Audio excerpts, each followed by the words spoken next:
Naibu Spika umeeleza wazi, kwa mujibu wa sheria za FIFA, wizara au serikali haiwezi kuingilia swala hilo. Swala la ligi linasimamiwa na TFF, linasimamiwa na bodi ya ligi, na kanuni haziruhusu serikali kuingilia mambo hayo, kwa sababu ukifanya hivyo FIFA itaifungia Tanzania.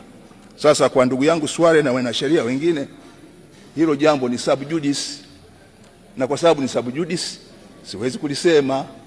Nikilisema nitakuwa nimefanya makosa ya padri kutoa maungamo. Kwa hiyo tunaendelea na juhudi mbalimbali, na mazungumzo yetu yaligusa kuhusu kuboresha mchezo wa mpira katika nyanja mbalimbali.